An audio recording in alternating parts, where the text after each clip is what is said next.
खुलुमबाय। गिबियावनो नोंथांमोनखौ बयखौबो सोरजिदा क्रिएटिभिटि चेनेलाव बरायनायजों लोगोसे फुंबिलिनि गाहाम हामलायनायखौ बावहरग्रोनाय जाबाय।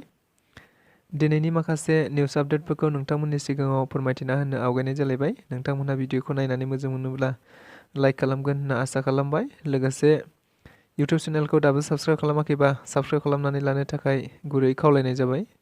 थ' बिदिब्ला जोङो भिडिअखौ जागायनोसै। गिबियावनो दङ क'क्राझार जिल्लानि सिङाव थानाय गसाइगावआव आदिबासि सुबुंफोरा एसटि मोननो थाखाय खुद्रिसारदों।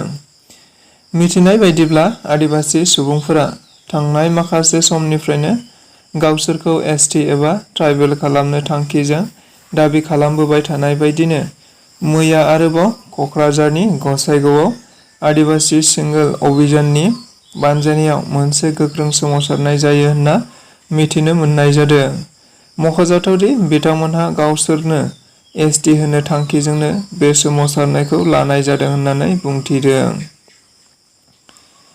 सिसिटौवानि बानजायनायाव मोनसे रायजोआरि थाखोनि मावबादा खुंनाय जायो। नंगौ, सिसिटौवा आफादखौ गुबैयै आसामाव थानाय गासै ट्राइबेल सुबुंफोरखौ लानानैनो बिसोरनि मोनथायखौ रैखाथि होनो थांखिजोंनो बे आफादखौ दानाय जादोंमोन। नंगौ, बेबायदिनो जोनोम जानाय समनिफ्रायनो बे आफादा ट्राइबेल सुबुंफोरनि थाखाय गोबांथार हाबाफारिफोर लाना हाबा मावबोगासिनो थादों।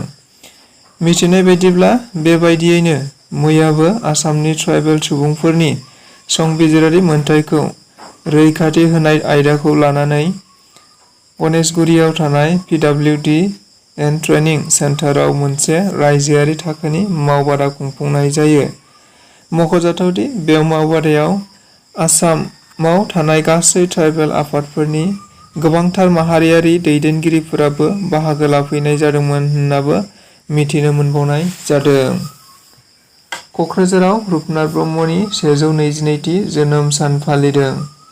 नंगौ, मैया क'क्राझाराव थानाय प्रागज्य'ति भवनाव बर' आरो गासै ट्राइबेल सुबुंफोरनिनो माहारि सिबिसुला रुपनाथ ब्रह्मनि 122थि जोनोम सानखौ रुपनाथ ब्रह्म मेम'रियेल अबजारभेन्स कमिटिनि बानजायनायाव फालिनाय जायो। मख'जाथावदि हाबाफारि बायदियै फुंनि समाव रुपनाथ ब्रह्मनि मुसुखायाव बिबार बावना आलारि बाथि फोजोंनानै होजेनो क'क्राझार सरकारि फरायसालिमानि मानगोनां बिबुंगोरा गबिन्द बर' बिथाङा। लोगोसे बे हाबाफारियावनो क'क्राझार सोहोरनि मिउनिसिपेल बर्डनि मासिगिरि प्रतिभा ब्रह्मजों लोगोसे इउपिपिएलनि गोबां दैदेनगिरिफोराबो बाहागो लादोंमोन होननानै मिथिनो मोनबावनाय जादों। पदबतजरानि काजिगावआव डिआइसि अफिस लुफुंनो अन्थाइ खाम्फा गायसनदों बिटिआरनि मावफुं सोद्रोमा रेवरेवा नार्जिहारि बिथाङा। आथिखालाव प्रमद बर' दैदेननाय बिटिआर सरकारा मोनसेनि उनाव मोनसे गोबां जौगानायनि हाबाफारिफोर लानानै हाबा मावफुंबाय थानायखौ नुनो मोनबाय थानाय जादों। नंगौ, बेबायदिनो पदबतजरा ओनसोलनि रायजो राजाफोरनि सुबिदानि थाखाय मैया मानगोनां मावफुं सोद्रोमा रेवरेवा नार्जिहारि बिथाङा काजिगावआव डिआइसि अफिसखौ गायसनना होनाय जायो। मख'जाथावदि बे हाबाफारियाव पदबतजरा बियाबनि टिसिएलसिसि मासिगिरि सार्कोल अफिसार आरो गोबां अफिसियेलफोराबो बाहागो लादोंमोन होननानै मिथिनो मोनबावनाय जादों। इउपिपिएल दोलोनिफ्राय 700निफ्रायबो बांसिन दैदेनगिरि सोद्रोमाफोरा जयनिं जाफैदों।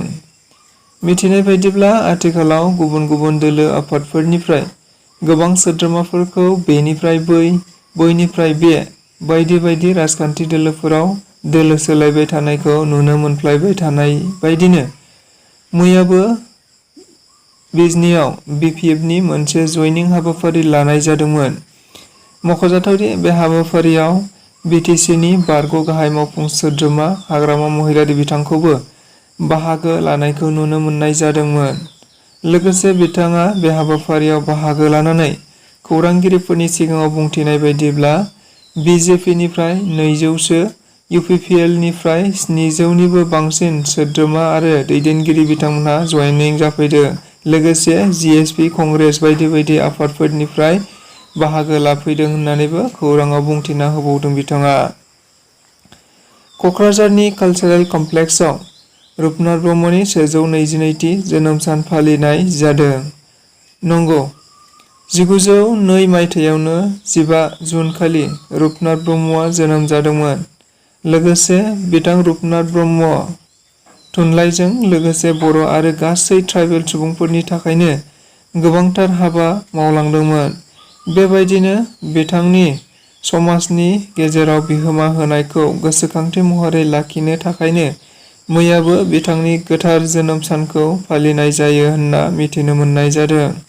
मख'जाथावदि बे हाबाफारियाव बिटिआरनि गाहाय मावफुं सोद्रोमा प्रमद बर'जों लोगोसे गोबांथार दैदेनगिरि आरो मावफुं सोद्रोमा बिथांमोनहाबो बाहागो लाफैदोंमोन होननानै मिथिनो मोनबावनाय जादों। हाग्रामा महिलारिया थाखा फैसानि अनगायै जेबो नुवा।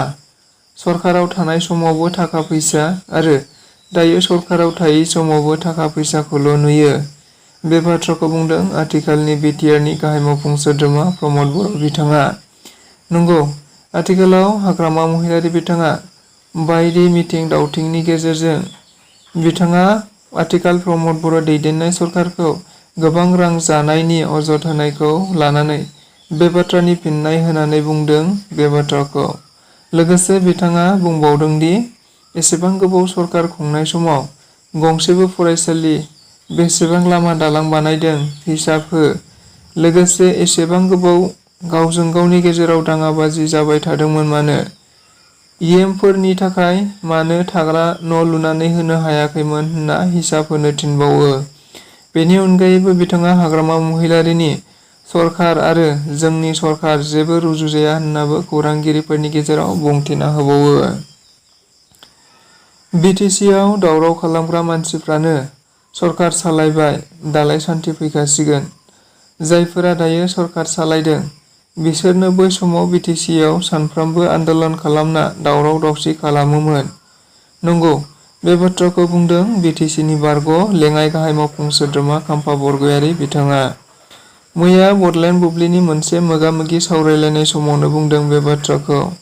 लोगोसे बिथाङा बुंबावनाय बायदिब्ला बिटिसि सरकारानोथ' बै समाव medical college, engineering college, CIT university, school provincialise आरो गोबां कलेजफोरखौ प्रभिन्सियेलाइज खालामबोदों।